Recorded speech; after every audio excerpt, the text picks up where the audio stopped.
ಎಲ್ಲರಿಗೂ ನಮಸ್ಕಾರ ವೀಕ್ಷಕರೇ, welcome back to my channel. ನಾನು ಅನುಶ್ರೀ.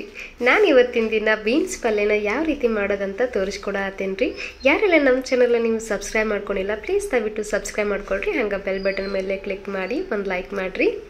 ಬನ್ರಿ ಇವತ್ತಿನ ವಿಡಿಯೋ ನಾವು ಸ್ಟಾರ್ಟ್ ಮಾಡೋಣಂತ. ನಾನಿಲ್ಲಿ 1/4 kg ಆಗುವಷ್ಟು ಬೀನ್ಸ್ ಪಲ್ಯನ ಮಾಡಿ ತೋರ್ಸಾಕತ್ತೀನಿ. ಭಾಳ ಮಸ್ತ್ ಅಂದ್ರೆ ಮಸ್ತ್ ರೆಸಿಪಿ ಅದ. ಸೊ ಇದು ರೊಟ್ಟಿಗೆ, ಚಪಾತಿ, ಅನ್ನಕ್ಕೆ ಎಲ್ಲದಕ್ಕೂ ಸೂಟ್ ಆಗತ್ತೆ. ಈ 1/4 kg ಬೀನ್ಸ್ ನಾನು ಕಟ್ ಮಾಡಿ ಇಟ್ಕೊಂಡು ಕ್ಲೀನಾಗಿ ವಾಶ್ ಮಾಡ್ಕೊಂಡು ಇದನ್ನು ನಾವು ಹುರ್ಕೊಳ್ಳೋಣಂತ್ರಿ. ಒಂದು ಪಾತ್ರೆಗೆ ಹಾಕ್ಕೊಂಡು ಒಂದು ಬಾಳ್ಗಿಗೆ ಹಾಕ್ಕೊಂಡು ಗ್ಯಾಸ್ ಹಚ್ಕೊಂಡು ಸ್ವಲ್ಪ ಹುರಿಯೋಣಂತ್ರಿ.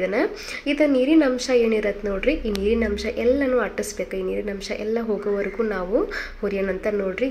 ಸ್ವಲ್ಪ ನೀರು ಬಿಡಾದತ್ತದ, ಈ ನೀರೆಲ್ಲ ಪೂರ್ತಿ ಅಟ್ಟಿಸ್ಬೇಕು. ಅಲ್ಲಿವರೆಗೂ ನೀವು ಎಣ್ಣೆ ಏನು ಹಾಕೋಬೇಡ್ರಿ. ಆಮೇಲೆ ಎಣ್ಣೆ ಹಾಕ್ಕೊಳ್ರಿ. ಅಂದರೆ ಈಗ ಇದರಲ್ಲೇ ಅರ್ಧ ಬೆಂದ್ಬಿಟ್ಟತ್ತದ. ಸೊ ಹಾಗಾಗಿ ಇವಾಗ 1 ಸ್ಪೂನಷ್ಟು ಆಯಿಲ್ ಹಾಕಿ ಇದನ್ನು ನಾವು ಹುರ್ಕೊಳ್ಳೋಣಂತ್ರಿ. ನೋಡಿದ್ರಲ್ಲ, ಈ ರೀತಿ ಕಣ್ಣು ಬಿದ್ದಂಗೆ ಚುಕ್ಕಿ ಬಿದ್ದಂಗೆ ಹುರಿದಂಗೆ ಅನ್ಸತ್ತೆ ನೋಡ್ರಿ. ಈ ರೀತಿ ನೀವು ಹುರ್ಕೋಬೇಕಾಗತ್ರಿ. ಈ ಹುರ್ಕೊಂಡು ಸೈಡ್ ಇಟ್ಕೊಂಡ್ಬಿಡ್ರಿ. ಇವಾಗ ಒಗ್ಗರಣೆ ಹಾಕೋಣಂತ. 3 ಚಮಚಷ್ಟು ನಾನು ಎಣ್ಣೆನ ಹಾಕಿನ್ರಿ, ಅಡುಗೆ ಎಣ್ಣೆನ.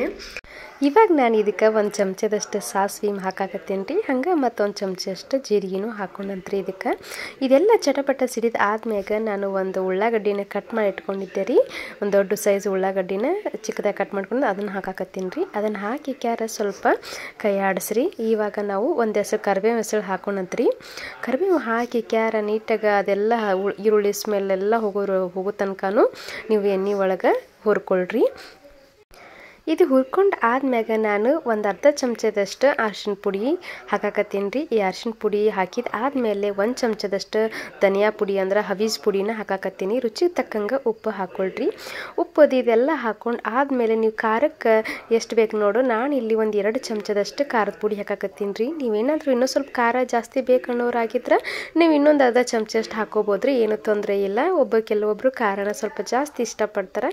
ಸೊ ಹಾಗಾಗಿ ನಾನು ಮಾಡಾಕತ್ತಿದ್ದಿಲ್ಲಿ ಮೀಡಿಯಮ್ ಖಾರದೊಳಗೆ ಮಾಡಾಕತ್ತೀನಿ ರೀ. ಸೊ ನಮ್ಮ ಮಕ್ಕಳೆಲ್ಲ ತಿಂತಾವಂತಂದ್ರೆ ಇವಾಗ ನಾವೇನು ಹುರಿದು ಇಟ್ಕೊಂಡಿದ್ದೀವಿ ನೋಡ್ರಿ, ಅದನ್ನು ಬೀನ್ಸನ್ನು ಹಾಕೊಂಡಂತ್ರಿ ಇದ್ರಾಗ.